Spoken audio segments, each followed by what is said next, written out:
del pasado que se quedaron ahí y nos van atrancando para poder, para que no podamos avanzar en la vida espiritualmente.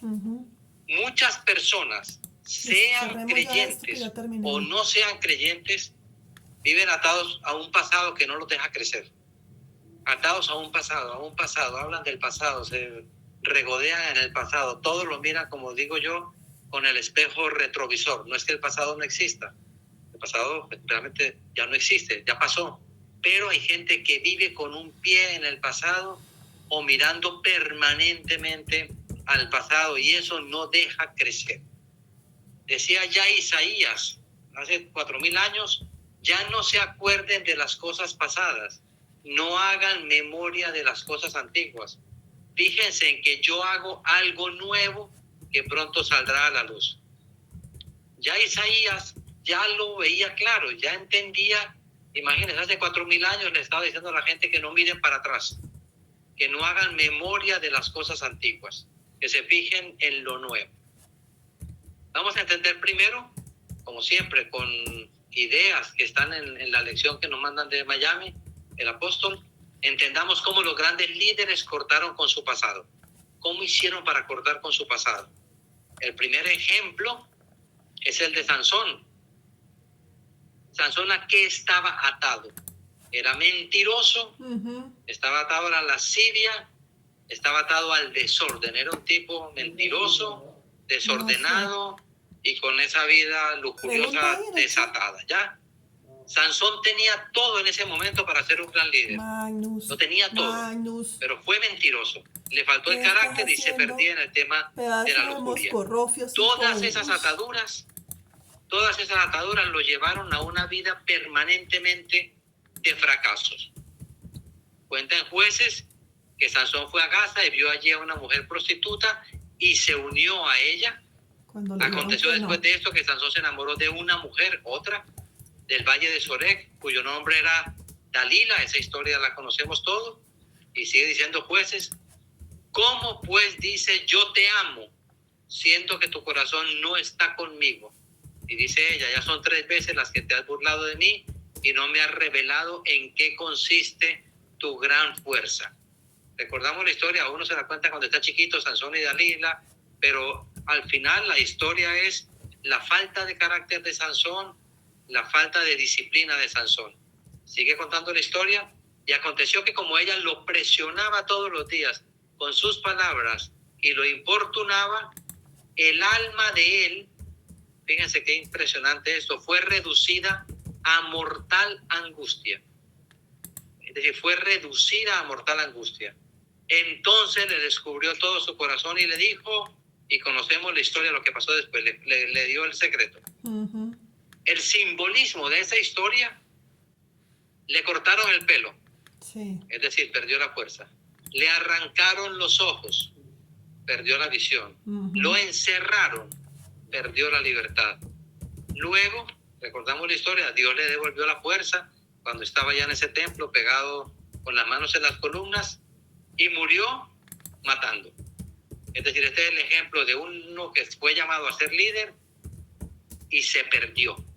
Ahí están las 3 ideas fundamentales: el simbolismo de cortar el pelo, quedó sin fuerza, sin visión y sin libertad. Se perdió. Cuando Sansón cortó simbólicamente con esas cadenas, tuvo éxito. Recordemos que, me devuelvo, que Sansón en ese último momento que pidió a alguien que le ayudara donde estaba, que le colocara las manos, que reventó las cadenas, que ya le había crecido el pelo, en toda la historia es simbólicamente cuando Sansón corta esa racha, pero muere. La cortó, pero murió, la cortó tarde. Otro ejemplo de Moisés. Moisés fue un asesino, pasó a ser el hombre más humilde del mundo. La historia la conocemos. En un arrebato de ira, asesinó a un soldado y escapó sabiendo que lo iban a justiciar. David, sabemos de la historia de David también, de ser un tipo adúltero, pasó a un hombre conforme al corazón de Dios. Probablemente una de las frases más bonitas en la Biblia sobre de Dios hablando sobre un hombre es esta definición que Dios hace de lo que era David. Pero era adúltero, y no solamente adúltero. Recordemos, para situarnos, David era exitoso. Tenía 43 años en ese momento. Llevaba 13 reinando sobre Israel. Es decir, a los 30 años fue rey de Israel. Tenía todo el respaldo de Dios. Y metió la pata mal con la esposa de su mejor general. Mal. Y ahora vamos a ver el significado. Cuenta Samuel, en la segunda, una tarde al levantarse David de la cama comenzó a pasearse por la azotea del palacio. Y desde allí vio a una mujer que se estaba bañando. La mujer era sumamente hermosa. Entonces David ordenó que la llevaran a su presencia y cuando Betsabé llegó, él se acostó con ella. ¿Okay? El problema, y esto es bonita esta lámina, no fue el contexto y las circunstancias, sino todas sus acciones. Él salió a caminar y vio a la mujer bañándose en la terraza. Ese es el contexto. Se lo encontró, digamos, de esa manera. Pero todo lo que hizo después fue engaño, lujuria y asesinato. Entonces, hay que tenerlo claro. No fue el contexto y las circunstancias que se aparecen en cualquier momento de la vida, sino las decisiones que tomó a partir de ese contexto. David se arrepintió sinceramente. Él pagó, todos sabemos, un alto precio y Dios lo perdonó. Sabemos que perdió al hijo y todo lo demás. ¿Okay? Pablo pasó de fariseo y perseguidor a ser el líder más fuerte del cristianismo, o uno de los más fuertes del cristianismo, dice la lección.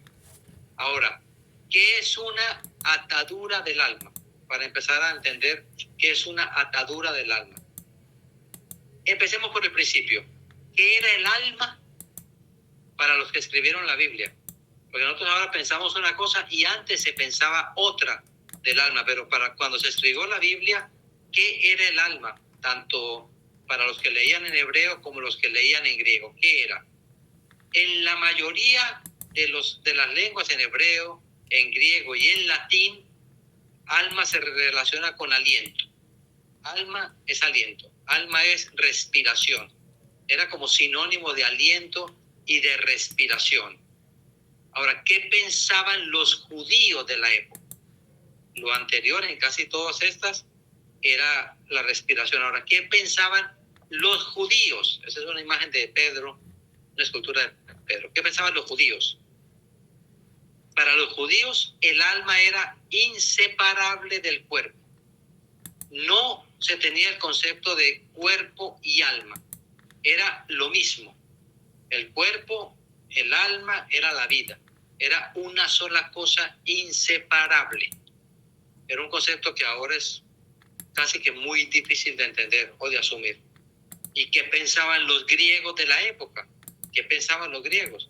Para los griegos, el cuerpo era una cosa y el alma era otra. Es decir, la filosofía griega separaba el cuerpo del alma. Los judíos eran una sola cosa. Decía en Génesis, formó pues Jehová Dios al hombre del polvo de la tierra y alentó en su nariz soplo de vida y fue el hombre en alma viviente. Es decir, era una sola cosa. Entonces recordemos qué pasa en el alma. En el alma hay tres cosas. Están las emociones, está la voluntad y está la mente. Esto es lo que está en nuestra alma. Y la palabra atar, porque recordemos para no perder el hilo, y esta lección es más densa, es muy importante atar bien las palabras. En la lección se trata de desatar, desactivar un pasado tóxico, quitarse la atadura con personas o con eventos tóxicos. Atar, como nuestra palabra en español, era desmeo en el griego, y es amarrar algo con una soga o cuerda. Es igual que nosotros. Encadenar con cualquier tipo de ligaduras, como es en español. En latín es adaptar una cosa a otra. Adaptarla. Atar es la raíz de acoplar, de cópula, de adaptar, de adepto. Va en esa ruta de adaptar una cosa a otra. Y esto es muy importante que lo tengamos todo claro. Soga, como las sogas que ataban a Sansón, es Shevel en hebreo y significa también dolores. Esto es una parte muy importante de la etimología.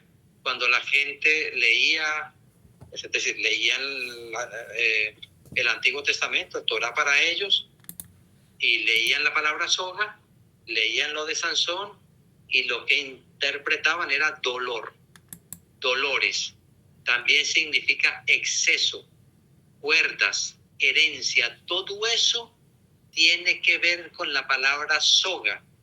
Por eso cuando se dice las ataduras del alma, va relacionado con dolor y con herencia. Una persona atada a algo en el pasado es que está amarrada a una herencia, está amarrada a un dolor. No dice que está amarrado a algo positivo, está amarrado a algo de dolor, de exceso. Entonces, por eso, el tema de las ataduras del alma tiene que ver con esta etimología y de dónde viene el sentido cuando se escribieron estas historias. Una atadura espiritual ocurre cuando una persona queda amarrada a algo o a alguien y ya no puede madurar, ya no puede crecer, ya no puede expandirse. Eso es una atadura espiritual. Se queda amarrado atrás. Una atadura del alma es algo o alguien que nos encadena, nos aprisiona nuestra voluntad, aprisiona nuestras emociones. Es en todo sentido, sobra explicarlo, algo negativo. Una persona o evento tóxico te ata. Ahora vamos a ver los tipos de ataduras para poder combatirlas. Ya tenemos claro de dónde viene la palabra, de dónde viene el sentido. Estos grandes hombres de la Biblia, cómo fueron atados a eventos o personas que evidentemente los perjudicaron, aunque Dios después los perdonó. Vamos a ver las 8 principales ataduras. Y lo importante de esto es entender, porque de pronto uno tiene una, o 2, o 3, o 5, u 8, o ya se las logró quitar, pero por lo menos para uno y para la gente que está cerca de uno, tenerlo claro para poder ayudar o cortarlas. Veamos las principales 8 ataduras. Primero está el miedo. El miedo es una atadura del alma. Por ejemplo, mujeres a las cuales su pareja las golpea y tienen miedo de hablar. Eso es una atadura por miedo. Les da miedo hablar porque saben que le van a dar un trancazo. Entonces, eso es una atadura del alma, ¿ya? El miedo a una persona por su carácter, su violencia, su ira o la dependencia económica ata el alma de algunas personas. No se pueden separar de ese hombre o de esa mujer porque están atados económicamente o porque están atados por su carácter o por su violencia, ¿ya? Dice en Proverbios, temer a los hombres resulta una trampa, pero el que confía en el Señor sale bien librado.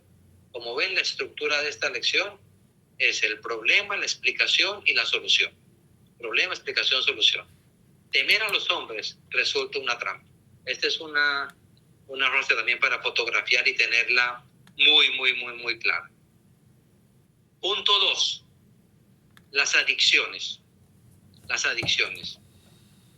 Esto es atado por estar adicto a sustancias, personas, lugares que no se pueden abandonar. Las adicciones no son solamente la droga, el alcohol, el cigarrillo, la pornografía. También se es adicto a personas o lugares de los cuales no se puede abandonar, ¿ya? La adicción, y esto todos lo sabemos, pero es muy bonito recordarlo, viene del latín adictus, que es esclavo. Adicción es esclavo. Literalmente es entregado a otro. Es decir, yo pierdo toda mi capacidad y me entrego a otro. Soy un esclavo de otra persona. Eso significa ser un adicto, es ser un esclavo. Una adicción en nuestra época no difiere es exactamente igual que hace 4.000 años. Adictos al licor, al sexo ilícito, adictos al robo. Es exactamente lo mismo. Decía Pablo en Corintios, todo me está permitido, pero no todo es para mi bien. Todo me está permitido, pero no dejaré que nada me domine. No dejaré que nada me domine. Esto es una reflexión sobre el tema de atarse a las adicciones, porque están al alcance de la mano, pero se necesita carácter para que nada me domine, para no ser esclavo de un tipo de adicción. Un tema tóxico que ata son las malas influencias, los malos compañeros, los malos amigos. Hay personas que se alejan o no se acercan a Dios por las malas influencias. ¿Ya? Las malas te dicen, no, que qué pereza ir a la iglesia, que qué pereza eso, que el pastor o el mentor o el que sea, que es muy aburrido, etcétera. Son personas que ejercen una influencia negativa en la vida de creyente o no creyente. Más tóxico, dice la lección, es imposible. Una mala amistad, un mal esposo, una mala esposa, un mal amigo.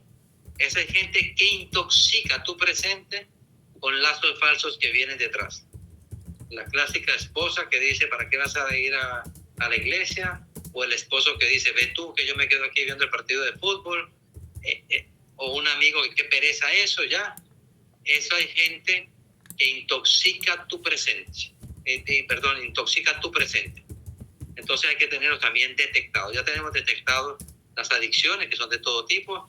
Tenemos detectados esta de las personas y tenemos detectado el miedo. La cinta adhesiva fue diseñada para pegarse, pero si se pega y se quita varias veces, pierde la habilidad para lo cual fue hecha. Fíjense bien, esto es un ejemplo muy bonito que me encontré por ahí. La cinta se pega y se pega, pero llega un momento donde ya no pega más. Ya no pega más. ¿Y qué pasa? Hay que desecharla, ¿ya? De la misma manera, nosotros fuimos diseñados para relacionarnos con otros. Pero cada vez que nos unimos a alguien o algo inapropiadamente, perdemos esa habilidad de tener relaciones saludables. Toda charla, toda reunión, toda salida que uno haga con una persona inadecuada, aparte de que uno va perdiendo el tiempo, uno va perdiendo la habilidad de tener relaciones saludables. Por eso uno se da cuenta que si un chico se relaciona con la persona incorrecta, luego resulta que tiene 2 personas de amigas incorrectas y luego tiene 3 amigos incorrectos y luego ya son una pandilla de gente incorrecta. Entonces, es esto. Hay que relacionarse con las personas correctas y cuando surge alguien incorrecto, instantáneamente despegarse de ahí. Decía Pablo en Corintios, no os dejéis engañar, las malas compañías corrompen las buenas costumbres. Ya también estaba escrito todo esto. De los 8 temas, el tema 4, y lo coloqué en la mitad porque este puede doler mucho. La religión puede ser tóxica. Ya sabemos lo que es la religión. Hay personas aferradas con determinadas religiones, ritos o personas. Esto nos lo han explicado muchas veces. Cuando las personas se atan a un pastor o a un mentor o a un líder y ya les queda difícil cambiar. O se atan a una serie de reglas. Eso es lo que significa religión. Es un compendio de reglas y de leyes. Y eso es también una atadura del alma. Religión, religio en latín, acción o efecto de ligar. Religión es ligar. Es aliar, liar, alear. Entonces la religión tiene que ver también con atar, con ligar. La religión, en el sentido de conjunto de reglas que te inhiben y controlan, es una fuerte atadura. Hay iglesias donde son tantas las reglas, tantos los controles, tanto esto y tanto lo otro, que al final te van atando, te van atando, te van atando. La religión puede atar la mente, atar la voluntad y atar las emociones. Sabemos que en nuestra iglesia esto se combate fieramente, es decir, no queremos caer en la religión y tenemos la frase fantástica, Esto es relación y no religión. Nosotros establecemos una relación con Dios, una relación con todos los que están en esta casa de paz, una relación con el Espíritu Santo, pero no una religión, no una serie de reglas que inhiben y controlan.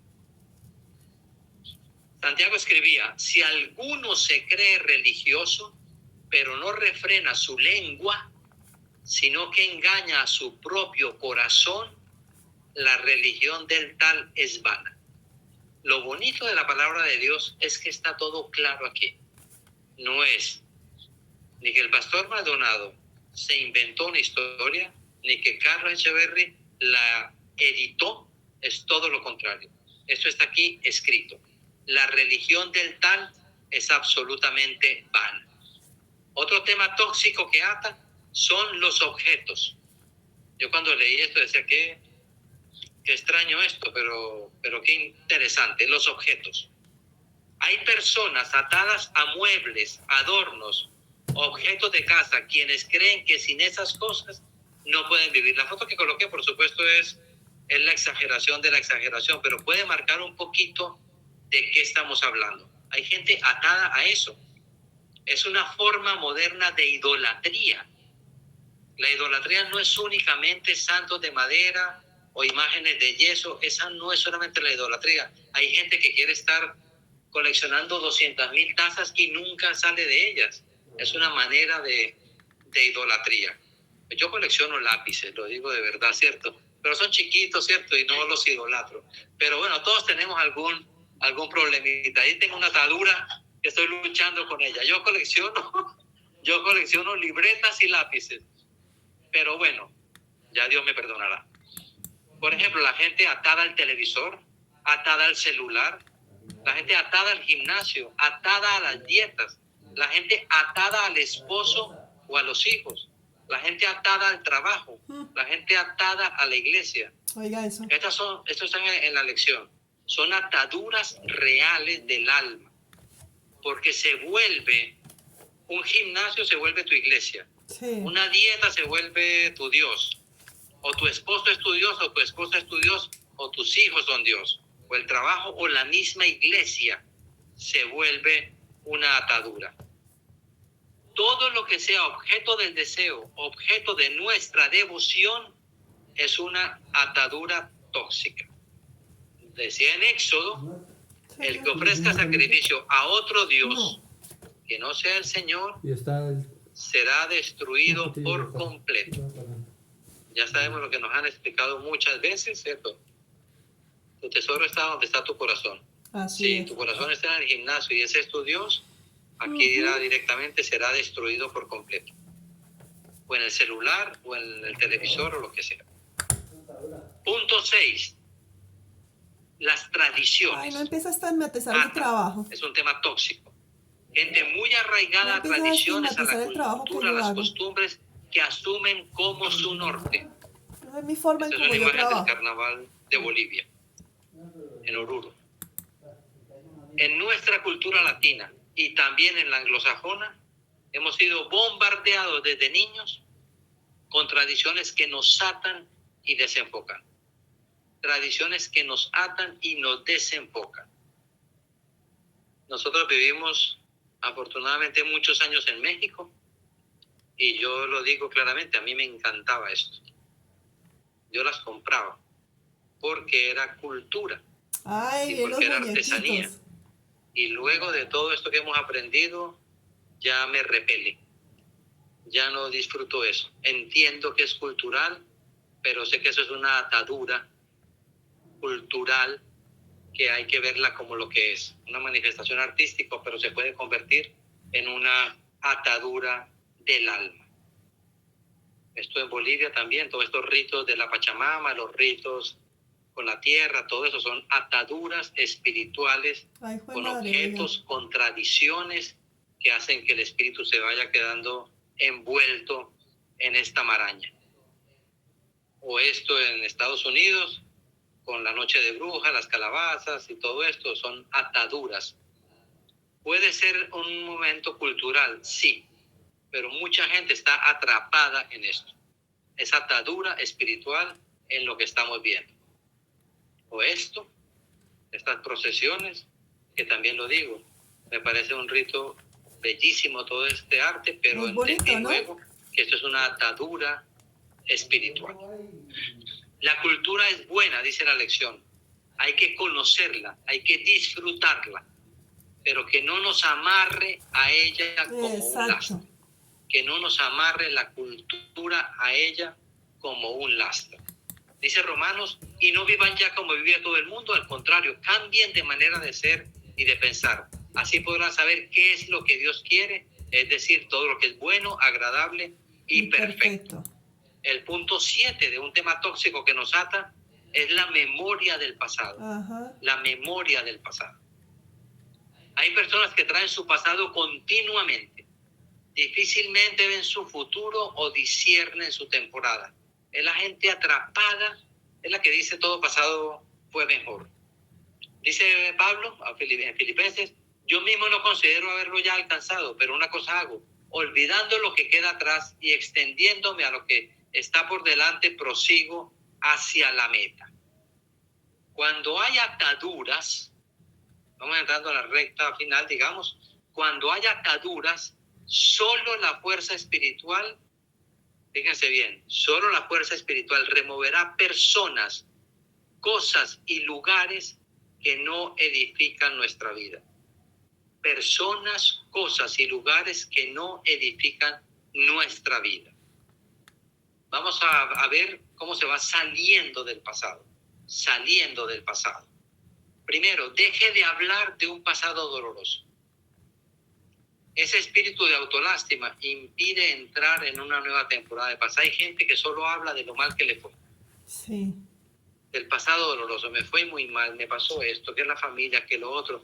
Ese es un espíritu de autolástima que impide entrar en una nueva temporada de paz. Primera instrucción, deje de hablar de un pasado doloroso. Todos tenemos un poquito de dolor o mucho de dolor en nuestra vida. La instrucción en la noche de hoy, deje de hablar de un pasado doloroso. ¿Ya? Salga de lo viejo. Deje las ataduras que lo unen a un pasado que ya no existe y que le impiden avanzar a un mañana mejor. Esa es recomendación espiritual de la lección. Salga de lo viejo. Deje esa atadura. Ese pasado ya no existe, porque si uno se ata a eso, no puede avanzar a un mañana mejor. Este punto es duro, pero fuerte. Decida no revivir más su niñez difícil, su adolescencia con rechazo, su divorcio, las traiciones, los fracasos laborales. Decida no revivir más eso. Estoy aquí con José, que nos conocemos hace 20 años. Nunca hablamos del pasado de esto. Yo no sé si él tuvo una niñez difícil, una adolescencia con rechazo, ni él sabe si yo lo tuve. ¿Por qué? Porque los dos hemos decidido no revivir más eso. Del tamaño que haya sido el divorcio, la traición, el fracaso laboral, queda atrás. La instrucción de hoy, decida, porque es una decisión personal, no revivir más estos temas, ¿ya? Busque siempre lo nuevo. Y búsquelo en el lugar correcto, en su espíritu fortalecido y bien equipado. Busque siempre lo nuevo. No lo dice la lección, lo decía ya Pablo. Se extiende hacia el futuro, se extiende hacia lo nuevo. Lo nuevo no son los productos, lo nuevo no es la tecnología, lo nuevo no son las cosas, lo nuevo no es la educación, lo nuevo no son los procesos. Lo nuevo no son las oportunidades. Lo nuevo está dentro de uno. Lo nuevo está dentro de uno. Ahí es donde está lo nuevo. Me devuelvo. Lo nuevo no es esto. Lo nuevo no son las cosas. Lo nuevo no es la tecnología. Lo nuevo no son las oportunidades ni la educación. Nada de eso es lo nuevo. Lo nuevo está dentro de uno. Ese espíritu de buscar hacia adelante y no hacia atrás. Instrucción, no se deje atar. Hoy recibimos 8 ideas muy poderosas para uno saber de dónde viene, como dice aquí mi amigo José, dónde viene el chamuco para atarte, ¿cierto? No se deje atar. No, estamos advertidos. Es una decisión personal dejarse atar o desatarse y salir expelido hacia adelante. Decía Mateo, porque ¿cómo va a entrar alguien en la casa de un hombre fuerte y cómo va a saquear sus bienes si antes no lo ata? Solo así podrá saquear su casa. En este versículo nos podríamos quedar un rato muy largo. Es decir, saquean tus bienes, atracan tu casa, solo si te atan. Porque si no te atan, te vas a defender y no podrán saquear tu casa. Esta es una parábola, un símil, una comparación muy poderosa. Vamos entonces, David, ya a la oración de diezmos y ofrendas. Hoy hemos tenido, antes de la oración, 33 conexiones también